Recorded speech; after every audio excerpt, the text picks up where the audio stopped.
7 o'clock exactly. So I suggest we start. So we welcome everybody. I'm Plug. I'm the Vice President of the South Florida Dressage Association. And we have a very special guest today. She is also a member of our organization, Tina Konyot. I hope I pronounced your last name right, actually. Konyot, exactly. All righty. Awesome. So we're going to have a chat with Tina about her journey and horses and her experience at the Olympics.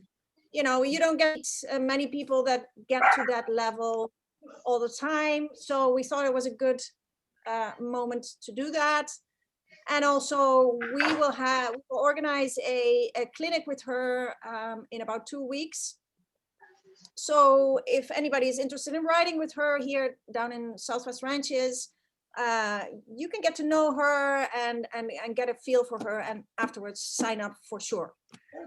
So I would like to start with some questions for Tina, so we can know a little bit about her history. So Tina, welcome to you too.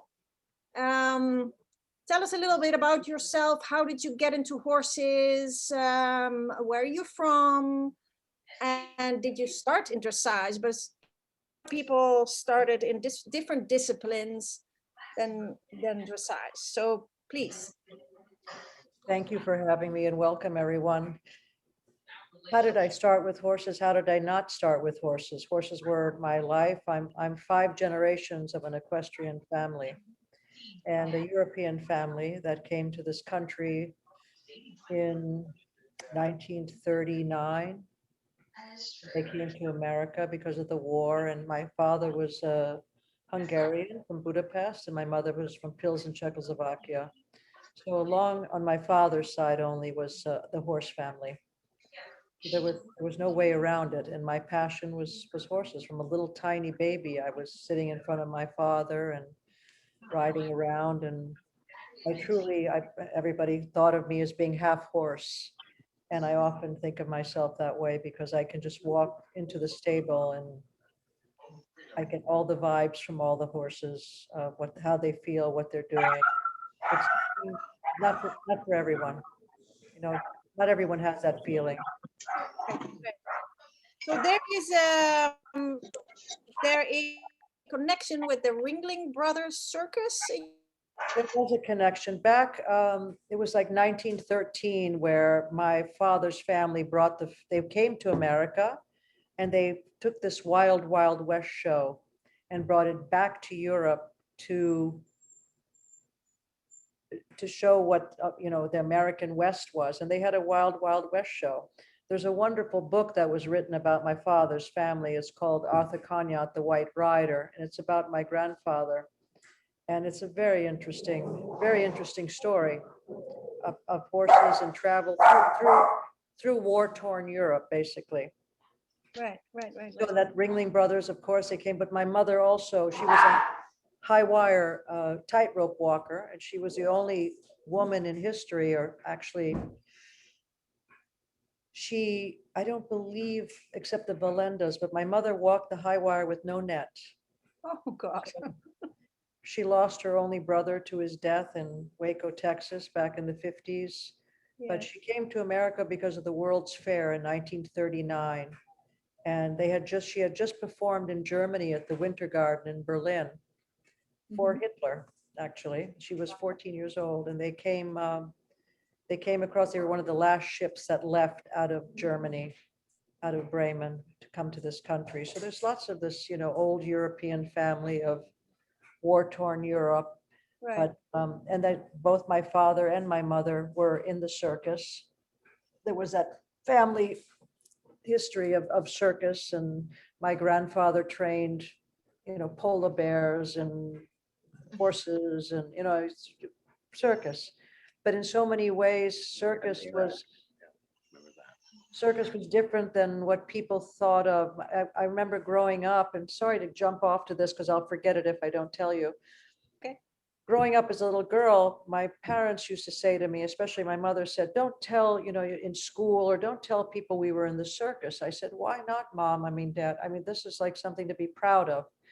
And they said, no, because in America, they think of circus like carnival, like sideshow. They don't have the respect that the Europeans had for circus, which is like this Knie circus in Switzerland, was a black tie event. Yeah, yeah, yeah, And yeah. that was something that was, my parents knew. I mean, they were very worldly people. They traveled the world. And they said, don't share that with your friends. And I was always proud of it. I mean, people are people, no matter where they come from and what they do, in a Right. strong, positive way. And I had an unusual background in history with my family. Wow, but the circus environment never attracted you as a. I was never in it. Oh, I was never in my mother's last performance was in Madison Square Garden in 1962. wow. And was just born. And that was the last final performance in Madison Square Garden, Okay. All because right. she had my brother, she wanted to raise us, and my father then took his horse business into full swing in America back then. Right. And And that's a where little bit you. before his time, a little bit before his time, my father. Right. So that's where your connection lies with your passion for dressage today. That was like the beginning of it all. I was born in it. I mean, it was never, from the day I was born, it was horses. So we Right. always had horses. I don't know anything but horses. Okay. I Okay. don't understand that exactly, that question, but beginning, yes. I mean, I was born and raised in this industry. My father, as I said, it was before his time. My father would be riding and doing flying changes, and people would say, look at that silly man, he can't keep the horse on the same lead. Seriously. Right, right, right. You Right. can, I mean, Robert Dover's parents used to drop him off at my father's farm and to ride and learn from him. Ann Gribbons went there met my father, and they were so shocked today. Still, they tell stories about, she said, yeah, we met your dad. We heard about this famous man, and that he was out of the ordinary and so interesting. And we went there, and he jumped on a horse and was doing, tempi changes and piaf passage and everything. And all of a sudden he turned around, and he jumped over a 5-foot vertical. Oh. And she said, we walked away with our jaws dropped, and said, who is that? What did we just see? Yeah, yeah, yeah, yeah. Before Amazing. the time. Yeah, before the time. So yes, I was raised with All that. Okay, so your most amazing achievement was participating in the 2012 London Olympics with No, Lacto V. yes, No, that's correct, but it's not my most amazing. no Say that again. My most amazing. achievement. It was a wonderful achievement to be able to be on an Olympic team and represent this country. Right. Was it my most amazing achievement? I don't know. I No. always felt like I always wanted to compete at Aachen. That was something, a dream that I had, the Aachen Horse Show. And I have to put it one step in front of the Olympics. And yes, Wow. just a huge blessing to be able to, and a huge achievement to be able to represent our country. Exactly. Olympic Games, two World Games, Yes. tremendous dream. Yeah. So tell us a little bit about your horse Calecto to the Olympics, and was your dream horse, I think. How did you find him? What breed is he? What is he doing today? How was your journey with him? One great horse takes you around the world. You meet the most interesting people. Right. And that can happen in any discipline of the horse world. It can happen whether it's a racehorse, whether it's a dressage horse. And he took me around the world. I mean, I had already been in many travels through horses and people, but Calecto, I mean, Calecto himself did 11 international trips. Wow. It was back in 96. I lost a horse that I was very, very fond of, and it was my soulmate. Basically, his name was Reuben. and I was competing him. I trained him up to the Grand Prix. And actually, Jimmy Armstrong knows the people very well that owned him. That's how far back it goes, way, way back, 80s. So in 96, we were competing, and, you know, I had a chance maybe to be on the World Games team, and for 98. And Shelley Francis was also, we did a pas de deux together in Madison Square Garden. Oh my God. Yeah, it was great, great fun. But in 96, he had a significant colic, and long story short, he passed away. So from that time on, we were always kind of looking for something new. And I'm not a very good promoter of myself, just because I think today the young people are so internet and, you know, self-promoters and Facebook and social media, which I was not. So Collecto came into my life through someone I knew as a breeder, who I'm very good horseman, but not the nicest human being, to be honest with you, John Brialsen from Denmark. But he bred a lot of top horses. And Collecto, I didn't have a horse to compete. I didn't have a horse to ride. And one of my clients, all of a sudden something happened here. I went to a phone. Can you still hear me? Yes. Okay. We went to, she went with me because I needed someone to be on my side, because the gentleman was not somebody I wanted to deal with one-on-one. We went to an auction in Denmark. Collecto was in the auction, and nobody actually bid on him. Nobody bought him in the auction. I tried him before, and he was this lovely horse with a beautiful canter. He was 8 years old. He had one Prix Saint George with a very low score, with a girl from Finland. And it was a project. There was no question about that. So we ended up, after the auction, my friends and myself, we purchased Collecto with the long-term journey, with our goals, obviously, were to be on a team and reach some very high goals. And my friends that saw the horse in the beginning, they were like, yeah, what's she gonna do with that thing? So I love that. I love it when I get a little challenge like that. Let me prove you wrong. Yeah, and Collecto, let me tell you, Collecto was not the greatest dressage horse. You know, out of 50 horses in the Olympics, he was 25th, and that's where he belonged, in 25th. On a bad day, he was a 68, 69% horse. On his best day, he was a 72, 73% horse on his very best day.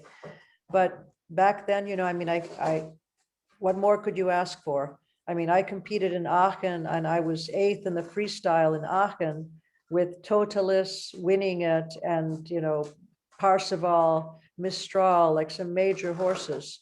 Right. So that was back in 2010. And he had a lot of great competition, 2010, 11, 12, 13, and then 14, I made a mistake, and I went against my will, against my own feeling, to go to the World Cup, which I did not want to do. And I almost lost my horse, Collecto. He almost died on the trip and the travel. He ended up with a nearly 105 plus fever when we landed in Europe, and we got to the horse show in France. But long story short, we kind of fumbled through the World Cup. I even forgot my freestyle, which was kind of That can happen to anybody then. yeah, it can happen, but it happened, I think, because I had so much stress that my horse would even be allowed to compete. And thank God to Right. Dr. Rick Mitchell and Tim Ober, the two vets that really were able to get him through that. But, you know, Collecto he was a very, very, very special animal. And he's gonna have his 24th birthday. He travels everywhere with me. I don't put him on a commercial transport. I take him myself. Right. And I love him. I love him, and I love him, and I love him. So he's just with you, and he will end his days with you. Yeah, I had people in the past that offered to, you know, wanted to lease him and ride him, and I can't do anything like that with him. I'm happy to look at him every day, and yeah, it's my boy. Right. So that's a Collecto story. All right. Tell us a little bit about your experience at the Olympics.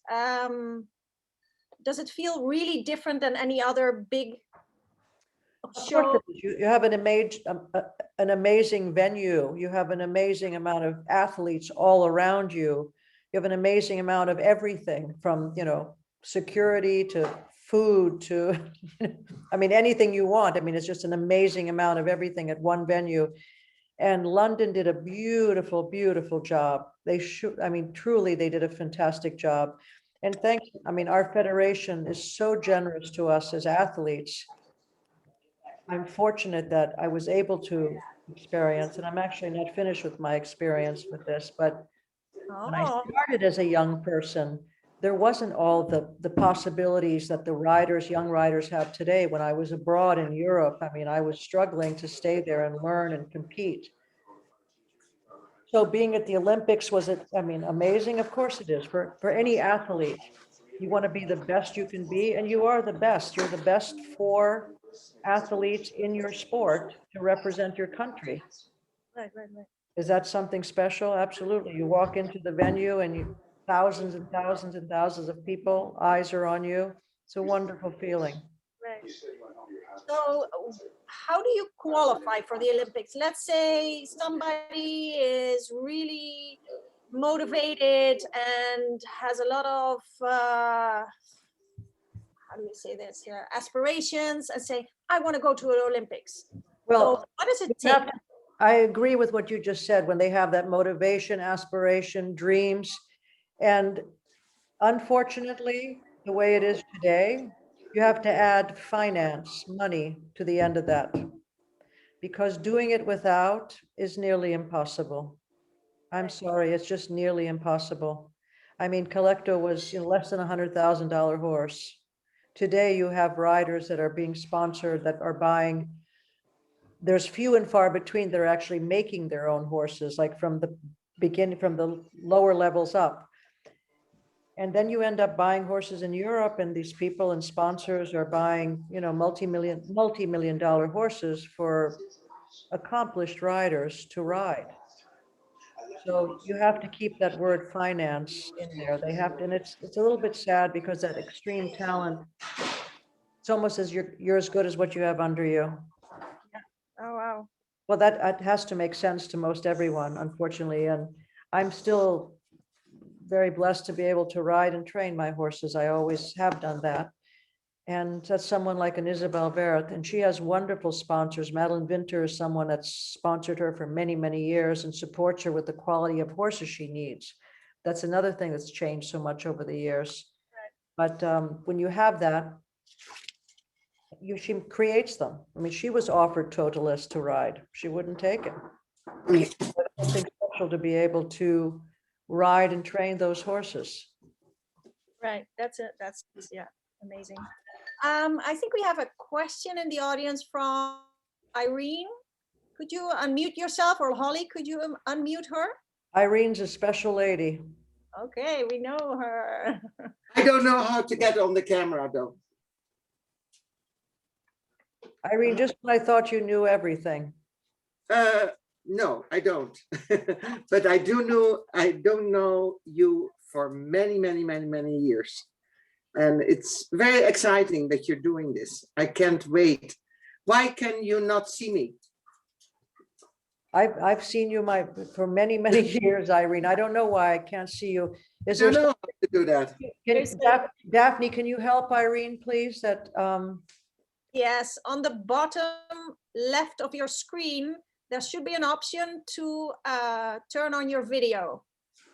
You On may the bottom have left to of go my screen. your mouse over it for it to appear. I have no mouse, I have an iPad. Yeah. She's the one who wanted to bring the Frisians. Okay, Holly, could you? Yes, she's the one. No, I'm just somebody of some friends of mine that I'm at their home, but they were just asking.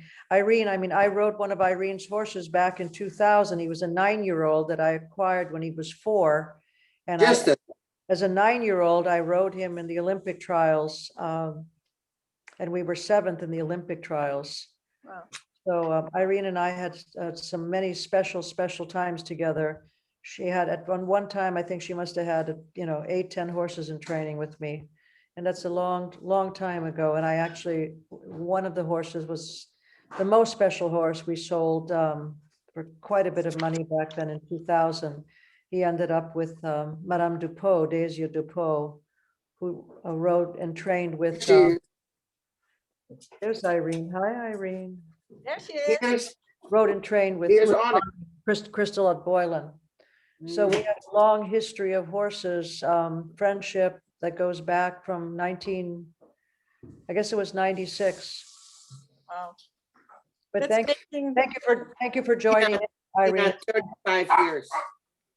Hey, you have to behave, just like Tina's dogs.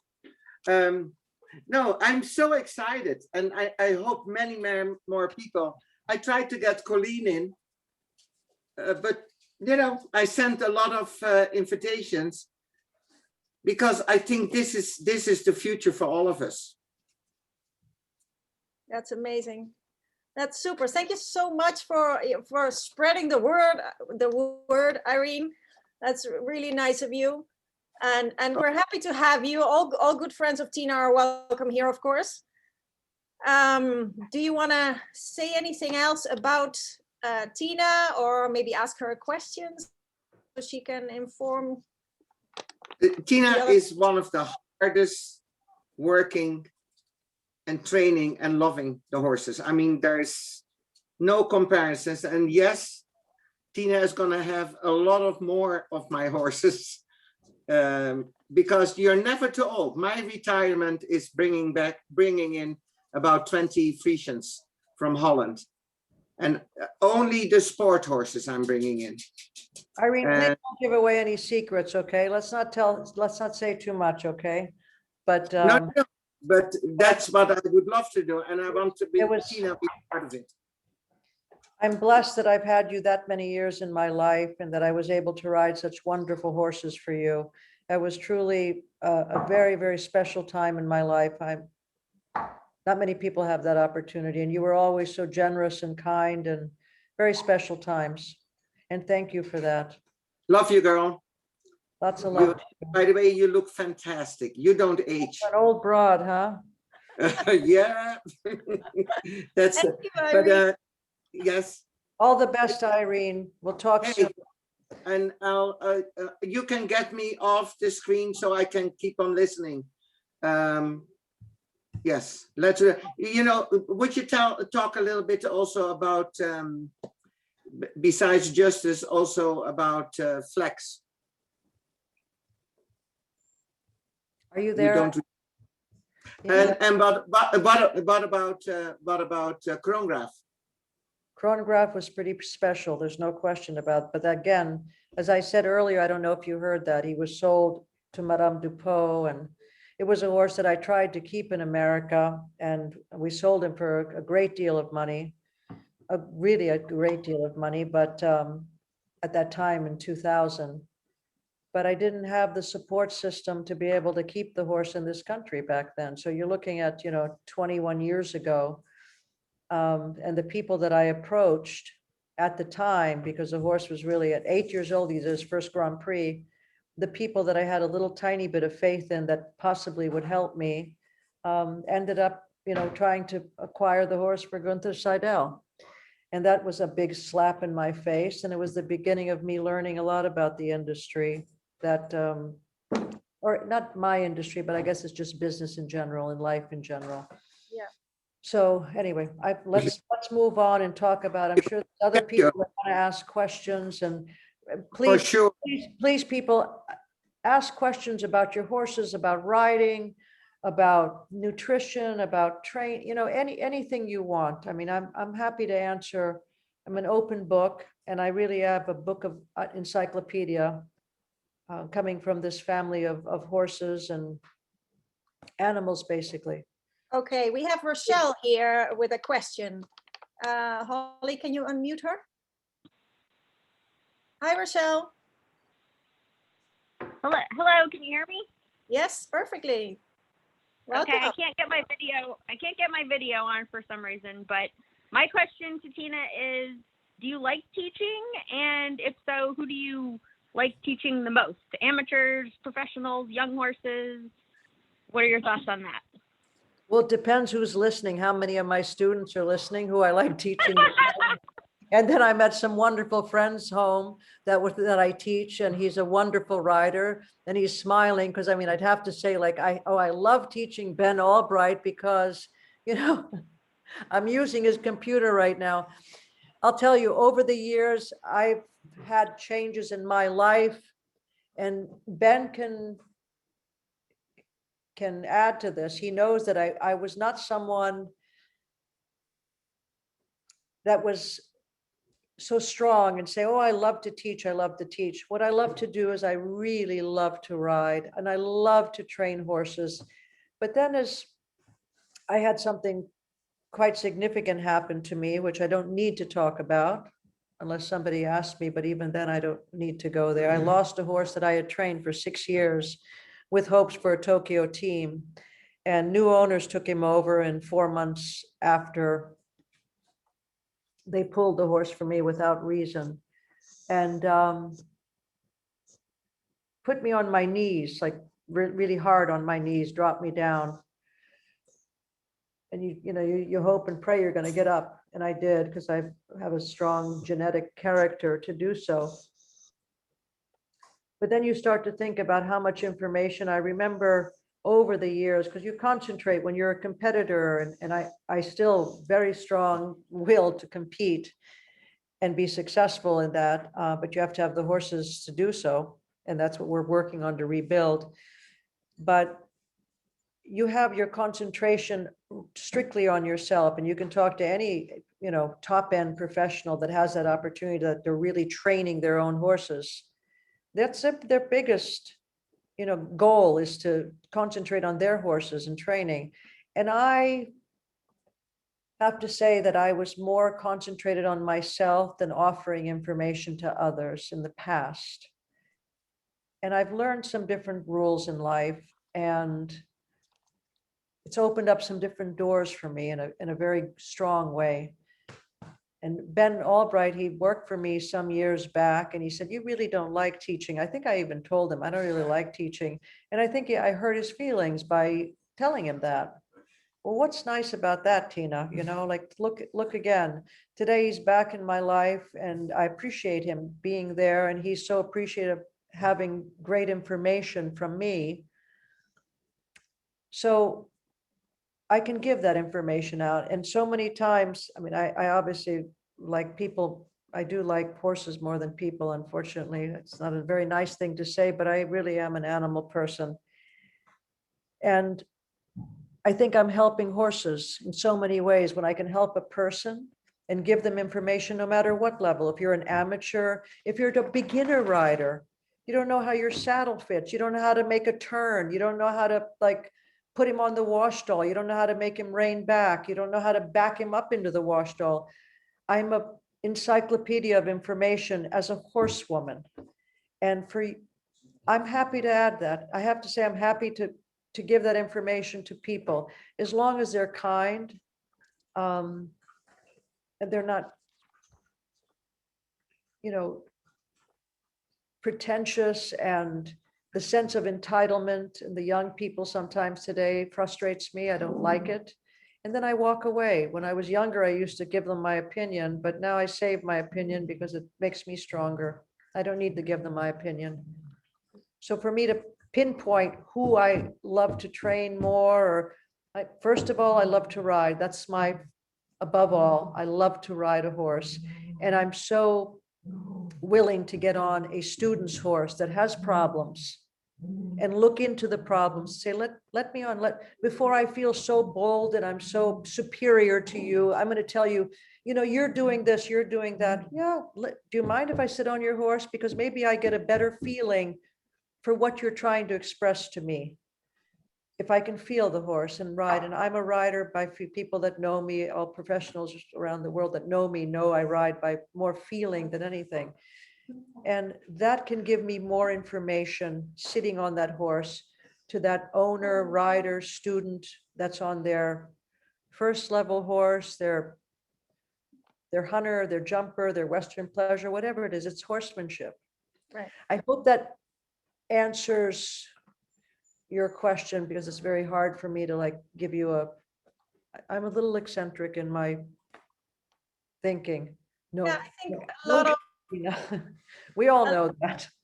a lot of, I hope that was some sense of an expression of how I look at people today and helping them. And I can help anyone, but what's my favorite thing? Yeah, writing. writing. That's, I think most trainers in general, I think, have the love and the passion for horses. And I disagree with you. I would not say most.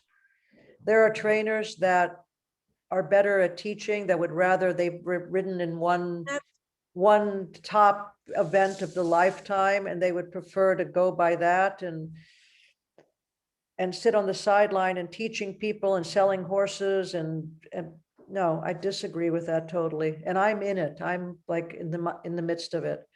So there are riders out there, but I really love to ride. I mean, if you say, Tina, I can't get him to do that. I'm like, really?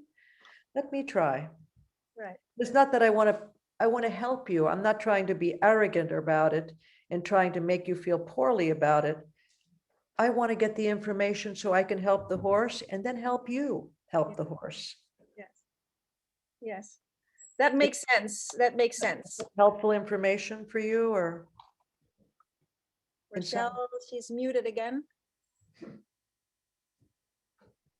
Pardon me? Okay, there she Yes, is. it was. Yes, sorry. No, I mean, your lessons are incredibly helpful for me. I just, was curious as to whether you really liked it or not. Did you say it wasn't helpful to you? Or No, what? they are incredibly helpful. One lesson from you is worth, 5 from someone else. Wow. What a compliment. Big hug to you, huh? And I like it when you yell at me. So there you go. You did a beautiful job. How is your horses anyway? How's your lovely young horse? Well, they're all standing out in the snow right now. So So they're not doing anything. You've made it to Florida though. I assume you've been in Florida. I've seen your. No, I haven't actually because of COVID. So Really? Okay. yeah, we're up here miserable in the snow. Rochelle. Well, thank you for your compliment. It means a lot and love your horse. That's what's important.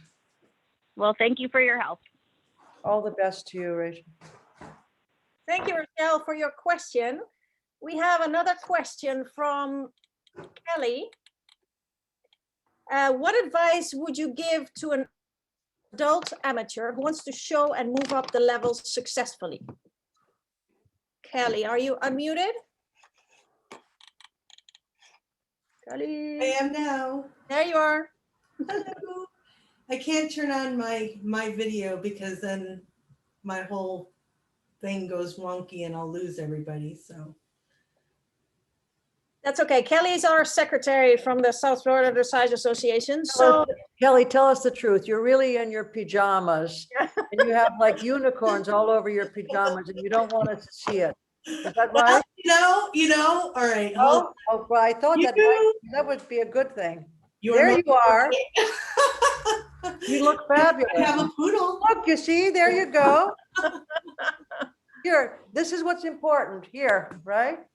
all right, Kelly. What can I help you with? Ask your question. What can I do for you? Kelly. Kelly's gone. I'm sorry. On my whole video, it just. Don't worry about the video, Kelly. We don't need to see each other, but ask the question, see if I can help you with your question, please. All right, let me find, it's a question. I said, what advice, what advice would you give to an adult amateur who wants to show and move up the levels successfully? First of all, you need to know. I mean, obviously you have someone as a trainer that you trust, you believe in. I recommend that people need to do a little more research and have credentials for people that they go to so often, I mean, if I'm going to have open heart surgery, I don't just go to, open heart surgeon. I want to do some research to find out who are they, what's their background, what have they done? And you can dig even deeper than that. Right. You choose to. So having a good support trainer behind you, obviously you want to have, if you're an amateur, you want to be able to know that you have a safe, solid animal. Don't go out unless you're, I don't know if I want to say maybe brave and maybe ignorance comes into play, that you go out and you buy yourself a 3 or 4-year-old. I don't see how that can be helpful as an amateur. Right. I think it's very important and to do your research, like really research and just being online right now and talking to someone, asking questions and keeping connected and try to stay away from the bullshit, I mean, there's a lot of it out there. There's a lot of materialistic bullshit that people will sell you. It's a fact. And I Yeah. don't mind saying it because, yeah, anyone who knows me, it is the way it is. There's not a gray zone for me. It's black, it's white. The gray is a lot of bullshit. And we have an enormous amount that pushes out towards the black and the white zone in our industry. But maybe that's so in so much of our business world, how times have changed. True. I hope that's No, that was Okay. for you. I mean, without knowing detail about what horse you have, what level you're riding, where you are, how much, what are you doing with your horse? Are you only concentrated on just showing? Do you give your horse a happy life? Are you able to go out of the arena? Are you just riding dressage? I mean, I see many amateur ladies that are just stuck in the arena. And they go and their trainers they go from the stable into the arena on a daily basis. I'm like, do you ever walk around outside or no? Well, why not? Well, I have a lesson. They want me in here. I'm like, what life is that? Who wants to be a horse? Who wants to be a rider? Don't you want to enjoy yourself a little bit? Depending on what your personal ability is. If you have a fear factor, it can also be addressed. With the right trainer, your fears can also be overcome. Maybe not entirely, but people can, go around those places. And if you have the wrong horse, if you have a horse that, I've heard stories where amateur ladies have horses that have hurt them. I have actually a horse in my stable that unfortunately the horse killed oh no. a lady. I don't know the background and the connection, but it's a wonderful horse. And it was a poor decision on how this came about. I know just minor details from it. It's not the horse to blame. It's the people. It's just the ignorance behind it. Right. Hey, Tracy Antonelli has a question very much is about that the mental state of the horses and how to keep them happy. You want to jump in, Tracy? Can you hear me? Yes. Okay, so my Tracy question, Antonelli, who I love more than anything in the world. My Lord. My, yes, back at you. my I have dear I have caretaker friend. yeah, my job was to take care of Tina. So You're an that's a little different than taking care of the horse. But my question is, because I think Tina does a great job at this, is Tina, what is your philosophy of how to keep your horse mentally happy while in training or in very rigorous training for, say, an event like going to the Olympics or something? How do you keep your horses mentally happy? Well, first of all, the person has to be there also. They have to be a happy, expressive person. I live life to the fullest, as you know. I remember, just to say this before I answer your question, I had a very, very severe injury, and Tracy took care of me in Connecticut at my farm. I had 9 fractures in my ankle, and I couldn't walk for 4 months. And Tracy was a caregiver for me in a very special way. She's also a horsewoman and has horses. But I insisted upon them bringing Collecto over to the bedroom window. I had to sleep in the downstairs bedroom because I couldn't get up the stairs, but I insisted that they bring him to the window so I could just talk to him. I really don't know. I mean, of course he knew it was Mama's voice, but you remember, Tracy? Yeah, oh, yes. I was such a pain in the ass. I said, I have to see him. I just want to see him. So anyway, back to keeping a horse happy and healthy. Not so easy, right? I mean, we've had so many different horses. I've had so many different horses in my life, but I think it's important that you get out of sometimes your safe zone. You know, you're afraid to walk out. I mean, you even walk a horse in hand and they're looking and they're spooking. And if you don't go there, they'll never get better, will they? And keeping a competition horse happy and healthy. I don't keep a very strict, strong schedule. I'm not afraid to go out of the box, you know, and trail ride and, you know, gallop down the sides of the canal and, you know, do some cavaletti work and go around a jump course and all of a sudden take a diagonal of fences. And, you know, they're animals. They want to be happy. And you remember, people, they're herd animals. They like horses. You see so many stables that they're in where they're blocked off from seeing each other. And it's the most beautiful, you know, oh, we just paid $6.9 million for this stable. Wow, it's beautiful. Are you happy in there? You think the horses know the difference of the Ritz-Carlton and the Days Inn? Right. Where the Days Inn might have a beautiful like walkout and, you know, they can see each other. There's spaces between the stalls and they can communicate with each other. Stallions, mares, geldings, all of them in one stable. You know, give them the environment of who they are, they're horses. And I guess ultimately you have to take each horse as an individual. Some are easier than others, obviously, but you want to try to think out of the box and make sure that you're not just thinking about your competition, but you're thinking about keeping your horse happy, healthy. You don't get on him every day and just somebody tacks him up and you jump on and go back in the arena and work and drill your horse.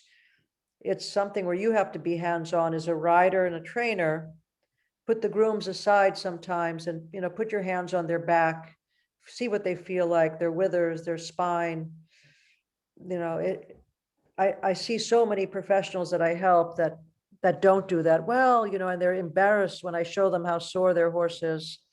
Because they said, well, you know, the grooms, he's always ready. The horse is always tacked up when I'm ready to ride. Yeah, whose fault is that?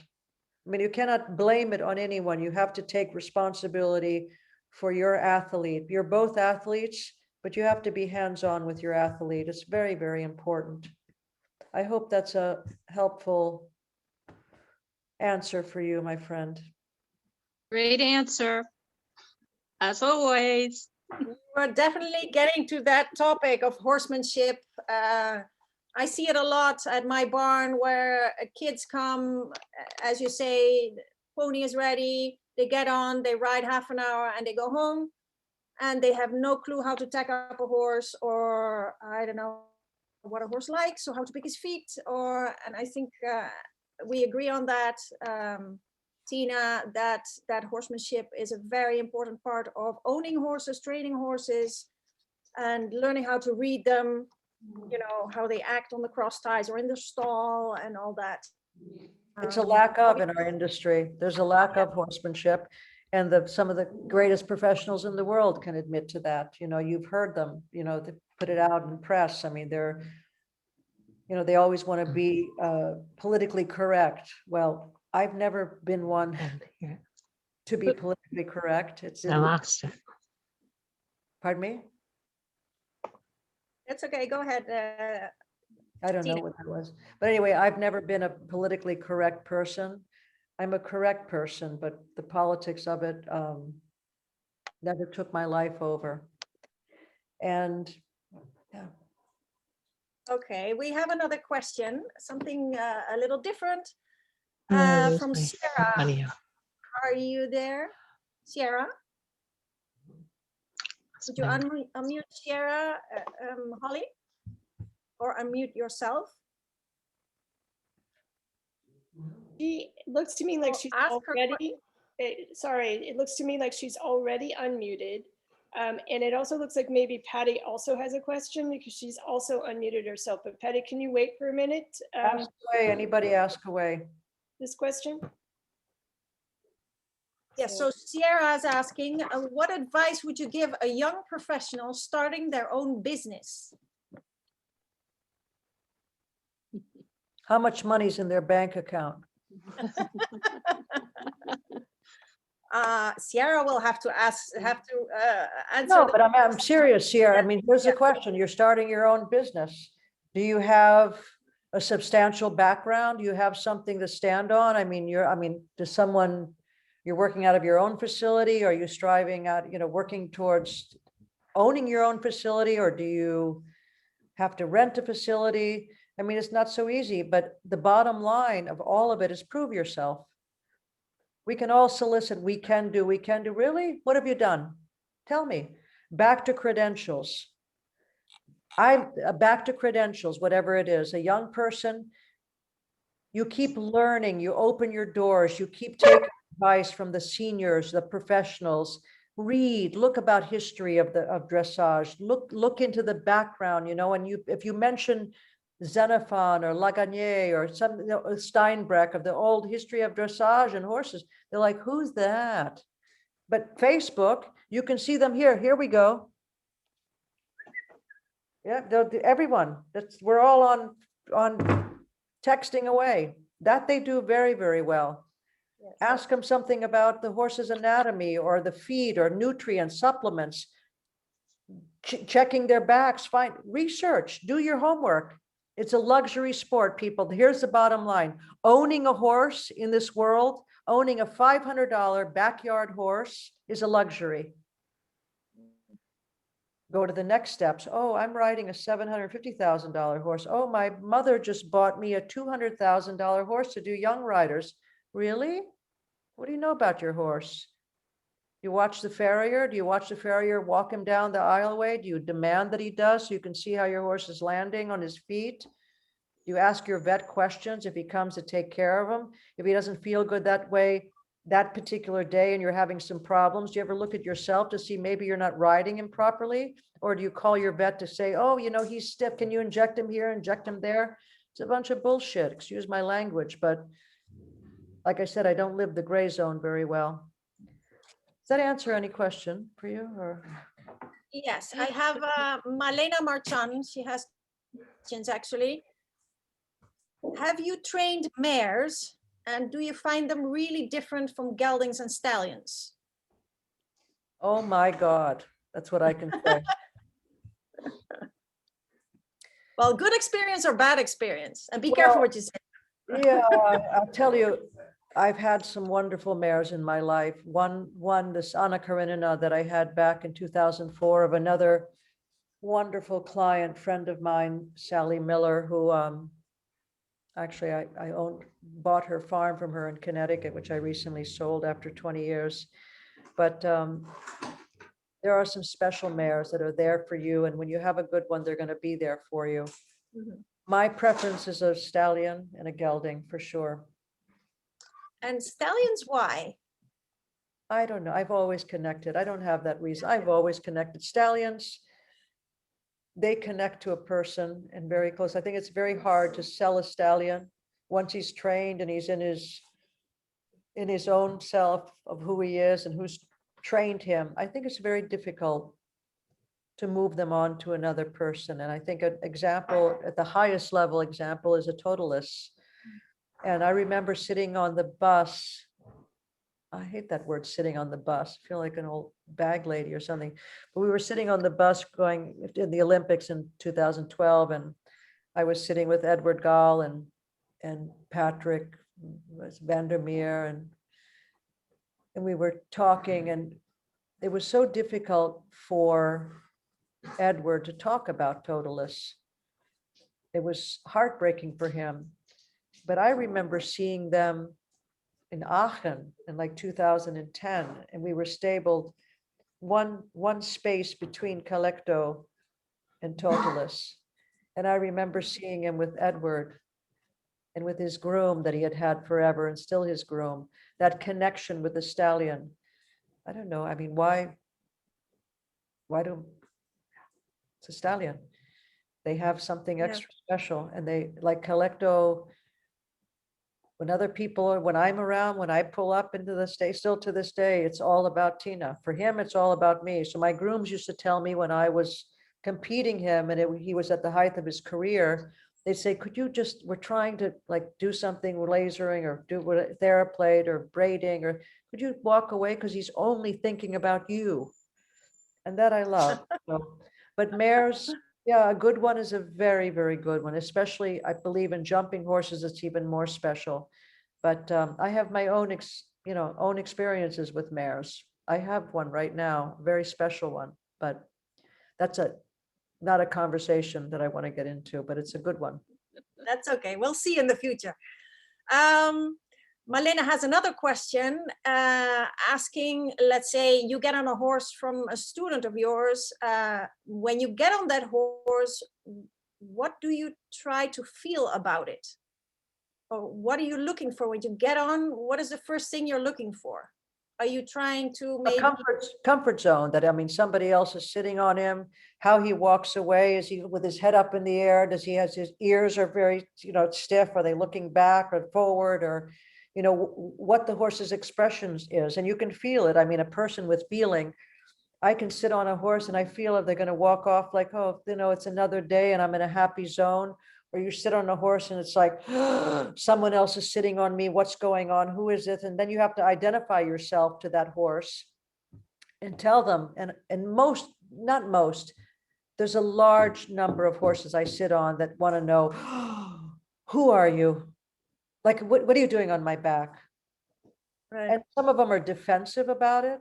Some of them are just plain scared.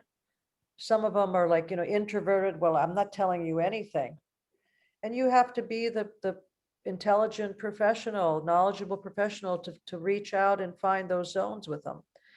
I see a lot of young professionals that are going to kick them into submission and say, I'm the young rider and I can put it together. Yeah, you're a young idiot. That's what you are. Communicate with your horse, because I look at the long-term picture. Long-term, what's in front of me, what I see for a connection.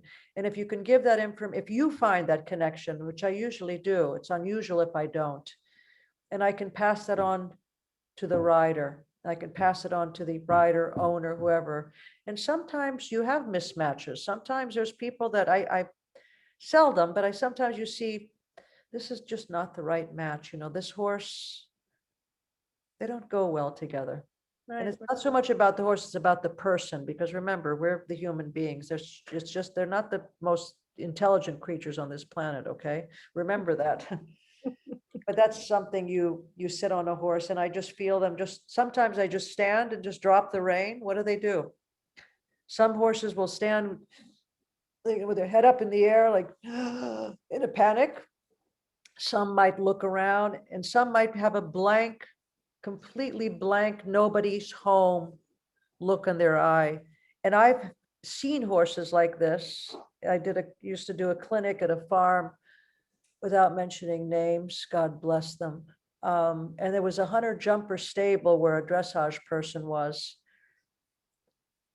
And I saw these beautiful very high-end hunter jumper stable. These hunters came in and they were relaxed and looking around and happy and not going into detail about their careers. I'm just talking about a daily basis because I know all the ins and outs about that also. But they were like being horses. Right. And the dressage horses came in, getting ready for somebody to get on them, and they were on a long rein. And honest to God, they looked like it was like there was no one home. There was a blank stare, just like, now I'm not looking forward to this. Right. And if that person could get on that horse and just all of a sudden never even pick up the reins that day and just go riding, what a shock that would be for the dressage horse, right? The dressage horse that we pull together and kick together, and most people dwell on what they see and not what they feel. Kick them to pull them together and they're like, another day of this shit, I hate it. So again, sorry to be, Yeah. well, that's the way it is. Sorry, that's a fact. All righty, Holly has a question. Do you want to ask it, Holly, or you want me to ask for you? Unmute yourself, hon. Okay, I'll ask my question, but the other thing was that I think that Patty Guarana also had a question. Patty, did you? No? Okay, all right, I just wanted to check. Patty, So don't be my- scared of me. I'm really nice, Patty. I swear I am. Be scared. All right, so my question was about evaluating a new horse. So it's similar in some ways to what you've just been talking about. So, but basically, so like, how do you know when it's for you? And then also have basically when you've started with a horse, have you ever been surprised by one? Like you're like, oh, it's not gonna I get anything from Been this one. surprised. Yeah. Surprise, surprise, surprise. Have you ever been Yeah. surprised? Yeah, you think you got it. That day you figured it all out. You're on the, you got it. Oh, they're here. I figured it out. I got, next day, what happened to that? 3 days later, you've got it again. Yeah, this is perfect. We make a joke as professionals, through amongst some of the highest peers and professionals, and we make a joke about it. And we smile and laugh about it because you have to. I mean, they're horses, they're just animals.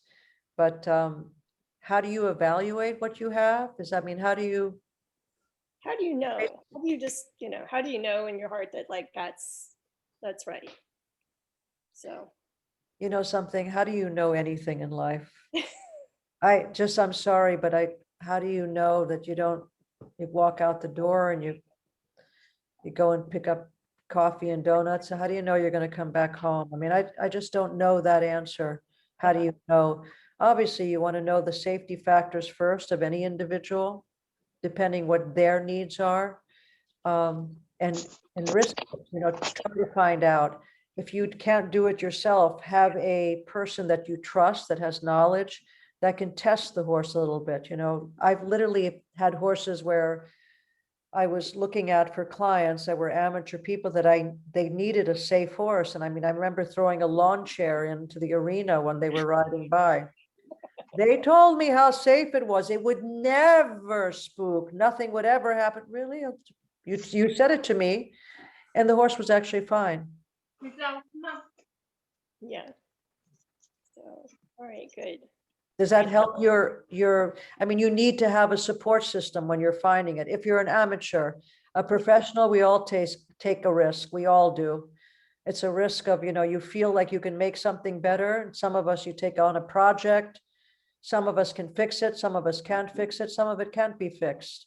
But that's a professional's outlook on it. As an amateur person who wants to put their heart and soul into something, and it's not fair because they get attached and they put like, a year or two into it and they really love the horse and it's not working out for them. But they have, it's emotional. It's an animal. You love them. We hug our dogs, we hug our horses, and now it's not the right horse for that person. So there's a lot of heartache with it also. And I feel for that. And I even feel stronger that you need someone that you believe in, that can really, that understands what you need. It's not about money or commissions or how much they can, make off of you. Oh, if it doesn't work out, we'll sell them another one. I've heard all this before. I've turned down major commissions on horses where the sellers were saying to me, why don't you agree with it? One horse paced for a 10. A professional could not, wouldn't allow it to pace. It wouldn't happen. But I knew as soon as my amateur client sat on the horse, she would get, that's where it would go. But I have to look in the mirror in the morning. So that's what I believe. Find somebody you trust and believe in. Yeah, That's very important. Make sense? I think so, right, Holly? Yeah.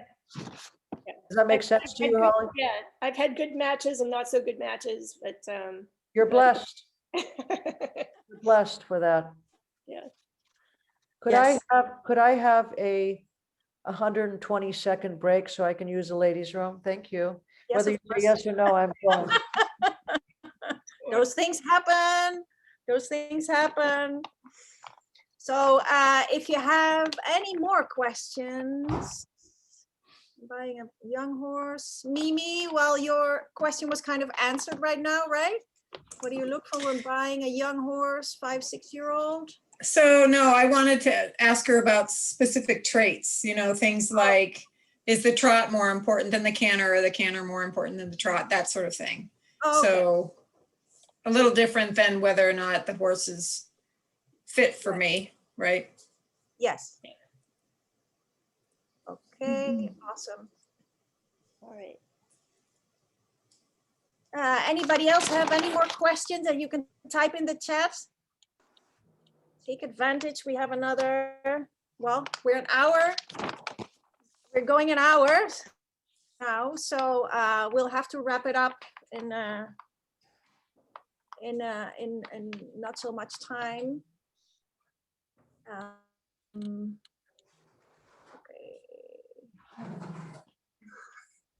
Fondest memory. Okay, nice question, Kelly. Fondest memory of the Olympics or Aachen. That must be an amazing experience to be at these big shows. I went to Aachen 2 years ago, and Unmuted. it's really amazing. I don't want to ask a question anyway. Yes, James. James, you want to ask a question? No, James is gone, I think. So what do you think until now? I mean, I know there are people that know Tina already, but especially our members from SFDA, you know, that haven't met her before. It's going to be interesting. We're going to have a clinic in 2 weeks. So I think this is a great opportunity to get to know her a little bit. And she has this amazing experience, you know. She's a 5th-generation horse person. So Can you hear me? yes, we can hear you. Basically, I want to say it's probably one of the greatest experience of anyone's life to ride with Tina. Just because of her knowledge. Jimmy. Yeah, Right. thank you, Jimmy. And I just think that, you know, it's like what you said, you know, the other day you got on my horse. We were having a little problems with the saddle and this, that, and hopefully tomorrow we'll get that worked out. Exactly. And you felt something in the horse. And I was trying to explain it to you, and you got on him in 5 minutes. You said he's just blocked in his back. And the next day I got on him, and this horse was phenomenal. And you did something to him. You have a magic rear end, you know that? Kira Kirkland used to say to me, I have a magic ass. She used to say to me. You know, and it I was love very. Kira, but thank you, Jimmy. It's a lovely horse. And I think that people also need to look at the saddles and the way things are fitting their horses. As professionals, they need to You know, look at when you get on a horse after someone else has been on them and they're better, that's a real testament. Yes. And I appreciate that, because, you know, a lot of trainers, I would, you know, because basically we warmed up and I said, he doesn't feel right. And Tina, I said, Tina, will you get on him? She said, absolutely. So she hopped on him. And in 20 minutes, the horse looked phenomenal. And he has been, you know, I saw a lot of stuff visually that I needed to see, that I needed to do. And he's been great ever since then. And then we're going to try the new saddle tomorrow. onward and upward, Jim. That's the way we Exactly. go, onward and upward. That's what we can do. But we all need someone. And let me tell you, like I said earlier, Tina is the real deal. Thank you, Jimmy. She's not going to sit there on the sidelines. And, you know, a lot of trainers won't get on your horse. Yes, I think that's very important. And, Sometimes what you see is not what you feel, you know. Right. So they do need to get on the horse and feel what you are feeling. Mm. And, you know, sometimes maybe it's not what you are feeling. Maybe it's something totally different. So I think that any clinic or any experience you can have with Tina is probably well worth the money and the time. Awesome. Thank you for that great testimonial, James. Yeah. Thank I you, would Jimmy. like to go to one more question, two more questions, one from Mimi. Mimi, do you want to unmute yourself and ask the question? Sure. Tina, and I know you were just talking with us before you took your bio break about you know, the kinds of things that you might do when looking at a horse for a client. But I'm curious about what are the things that you look for when you're out to purchase a new horse, whether it's for a client or for yourself, and what you're willing to compromise on, and what are the absolutes that you think a young horse, 5, 6-year-old that might be second level or so, maybe has not a confirmed change, but close, the things that you're looking for when you go out and do your shopping. I understand maybe there's, variations of that. Obviously, if someone's looking for an older schoolmaster horse, then you have more things that, you can deal with and are acceptable to you as far as, radiographs and some maintenance for an older horse. I don't have a huge clientele like that by any means, but it's something that you are more forgiving on if someone is looking for an older horse that they can learn on. As far as younger horses, I mean, I think it's very important in, veterinary standards. I mean, I'm not overly, I make the final choice for my horses, my clients' horses. I make the choice what I can live with, what I can't live with, and they all have something, all of them.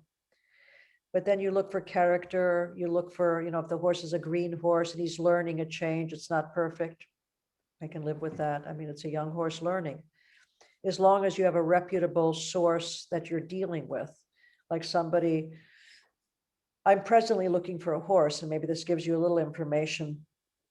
I'm looking for a horse for a lady, and it's a client of mine, a petite lady, who's been, in my opinion, been taken advantage of in many ways financially. So without too much detail, I went to try a couple of Grand Prix horses. And one of them was an older horse, a lovely older horse, 14 years old, and a super, super nice horse.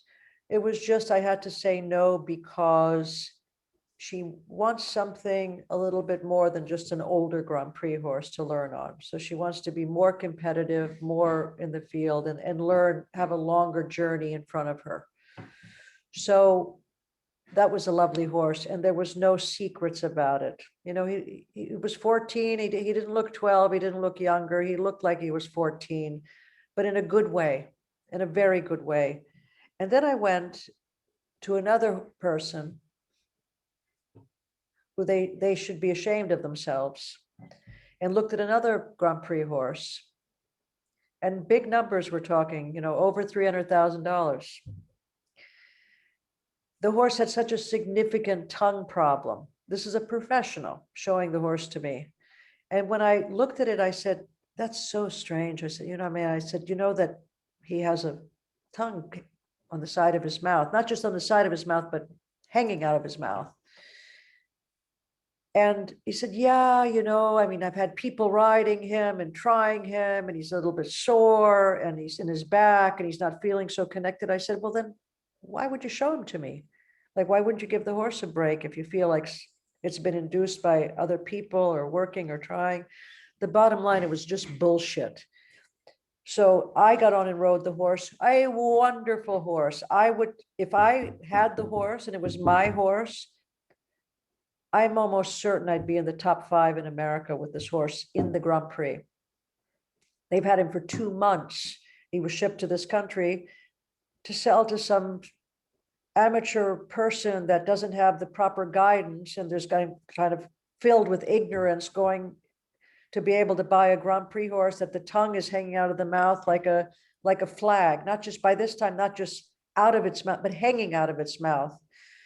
And then they tell me, oh, well, it starts out that he's just licking his lips. I'm thinking, licking his lips? What are you giving him, like Godiva chocolates or something? He's licking his lips. I mean, it didn't make sense to me.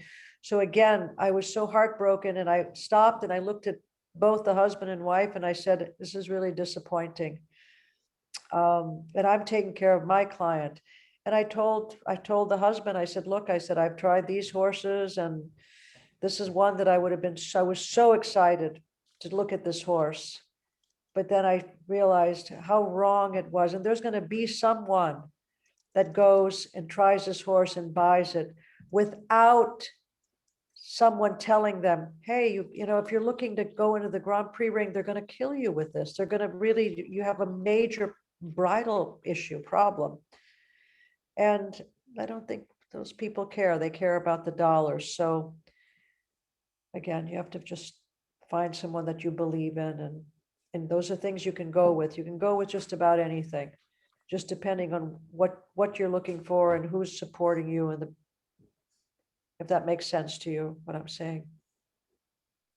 Is that helpful or? Yes, thank you very much. All right, I want to go to the last question from Natalie. Natalie, can you unmute yourself? Yes. There you are. Hi. So my question is about the warm up and the general typical riding session routine. What is the warm up that it's better to spend? I know it's individual. It has for to be each horse. It has to be individual. Okay. Every horse is different. It's like, would you They're have? also typical. What is the overall One length? person is 6'4". Do you think Tom Brady has the same warm up as a gymnast that's, 4'11"? Okay.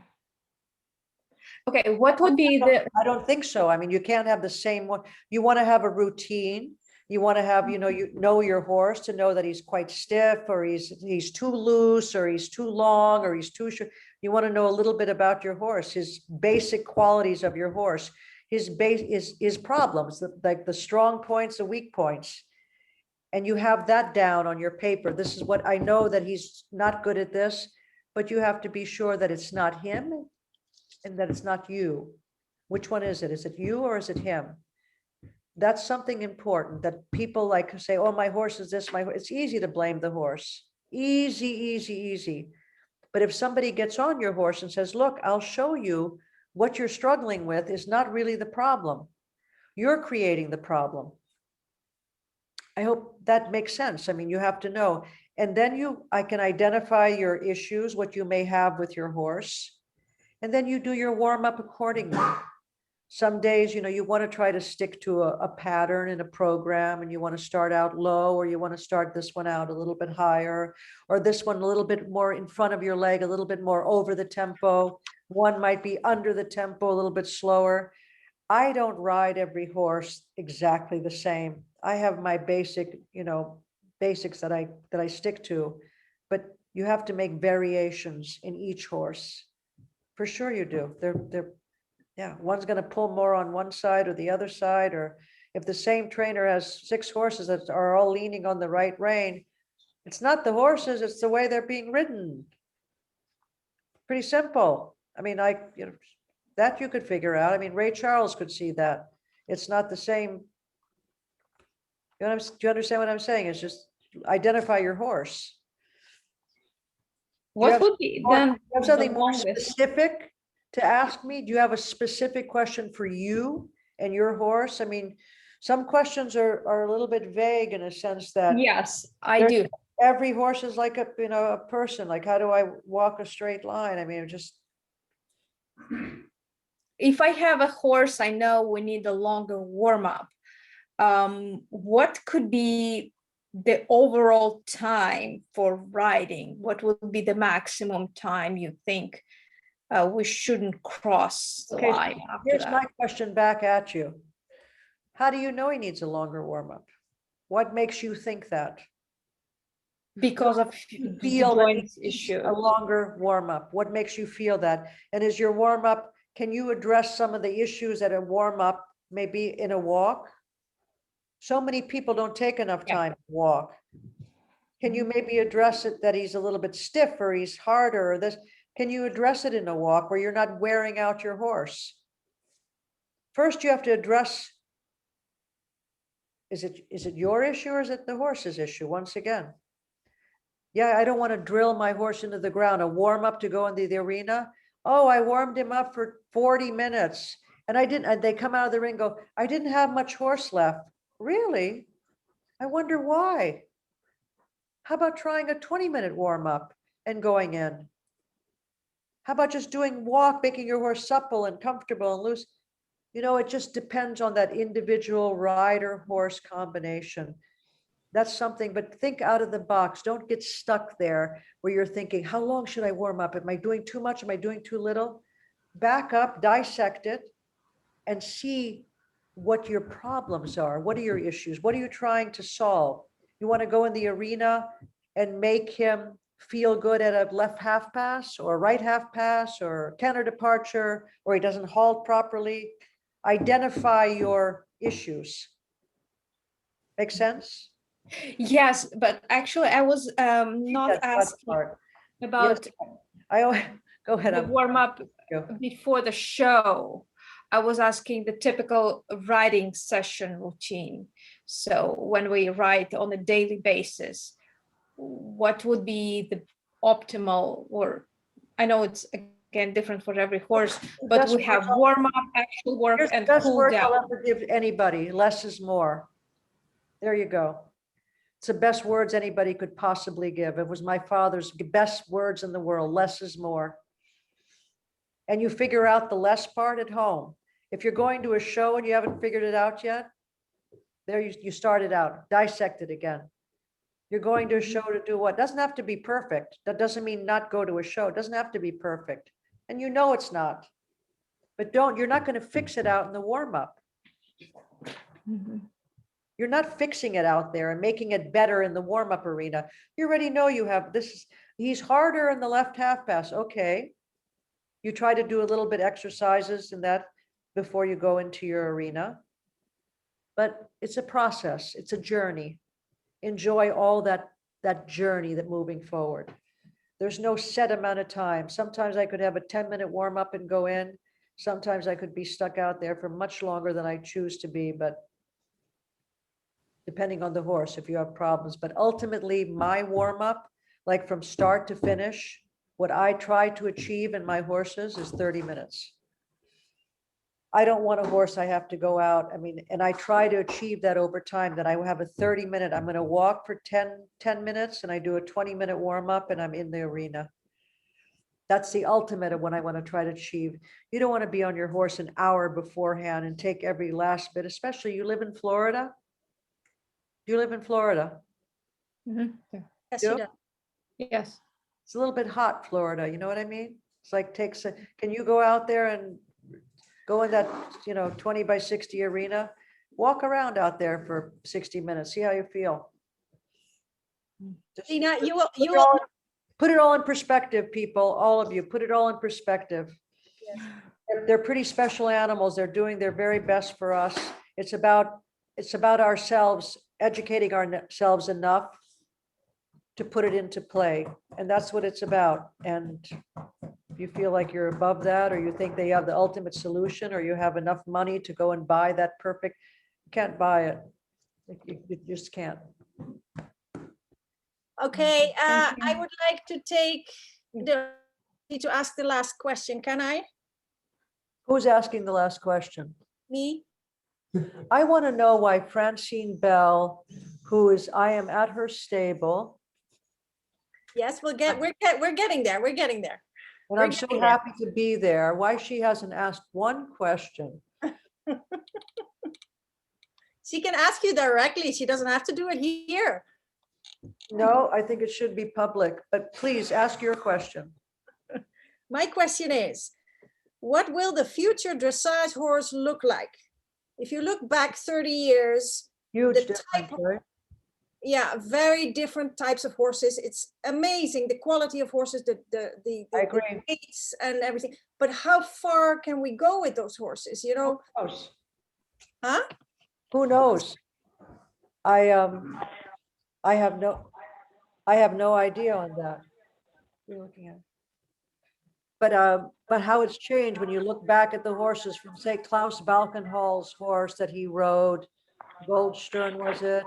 Look at Debbie McDonald's beautiful Brentina, wonderful animal. Put that against Totalist. You think she's going to be in the top 2, top 3? It's not going to happen. It couldn't happen. The breeding has changed. I'm not a breeder. I just observe and I appreciate what they're doing, but it certainly has changed tremendously.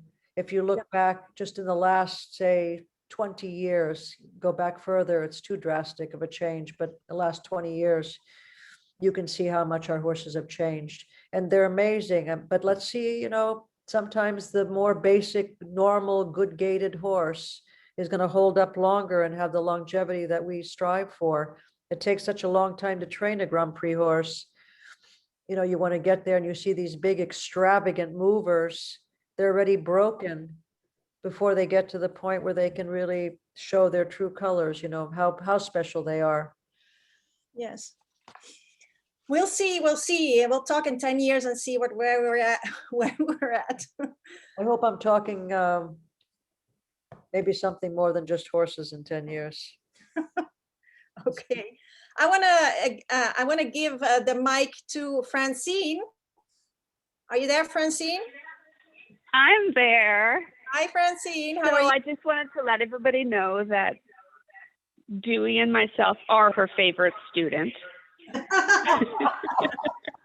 And then I wanted to let people know where she's located and if people can bring horses in training, or if she goes out for lessons, or if people can come in for lessons, and let her share that information with you all.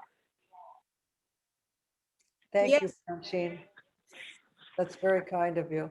Are you enjoying your lessons though, or it's not too torturous or anything like that for you, is it? No, well, I think when I'm galloping around with my two arms in the air screaming, yay, I did a flying change, I think it's going pretty well. Well, good. The most enthusiastic student, the award goes to Miss Francine Jorbel, because when she does something great, it's like the queen waves through the arena. And that's something people enjoy. It's something you all should be able to enjoy when something goes well, even when it goes not so well. We're still, like I said, we're blessed to have horses underneath us. Just owning a horse. I mean, I have a donkey. I think I'm blessed just to own my 11 years. I've had my little donkey Trixie, and I think I'm blessed. Well, sometimes. Okay, Francine, would you mind putting in the chat your address where they can find Tina? Would you mind sharing your phone number, Tina? Yeah, absolutely, no problem. Awesome.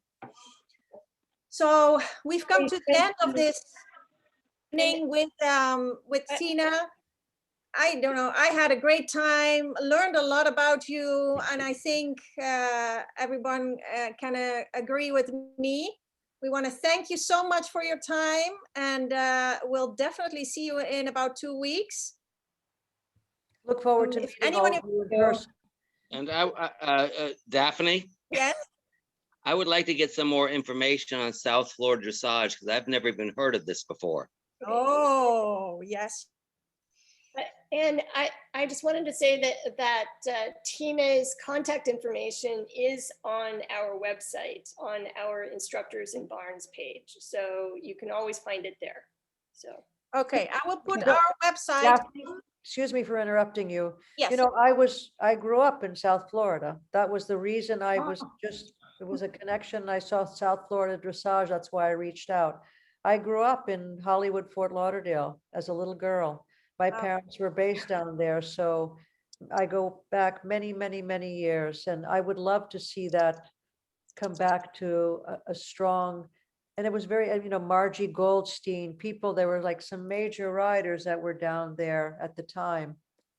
And That, I'm a Florida boy too. I was Yeah, born here exactly. and raised here, and I never heard about South Florida. Is that where Tropical Park is, or I don't know? No, we, it started out in 2014 in Southwest Ranches. And Okay. we have been on the board since December 2018 with Holly, Kelly, and Sue. I don't know if she's in among the participants. Okay. And we're on a roll. We love doing this and bringing Well, the I would love to community together. I would love to become a member. Okay, so if you can, you have my email stuff. Yes. James, I think that in the invite to this, or the reminder invite, that we also, I'll double check it, but I think that we have a link to our website where you Okay, can. perfect, join. perfect. And I Perfect. just posted it in here in the chat. If you open the chat, you will see our website, www.southfloridadressageassociation.org, Okay, where you can find all our information. Wonderful, ladies. perfect, thank you. Thank you. It was lovely chatting with all of you. I wish you all the best. Stay Tina, thank you healthy, so much. stay healthy, stay happy, please. Thank you, Thank you Tina, very for much. being with us. Thank you. Thank you so much. Look forward to seeing you in the near future. All the best, everyone. For sure. Bye-bye. Have a great night. Oh, I appreciate it. Thank you, Irene. And I also would like to become a member. Fantastic. I've already signed up. Wow, fantastic. Okie dokie. Thank you. So.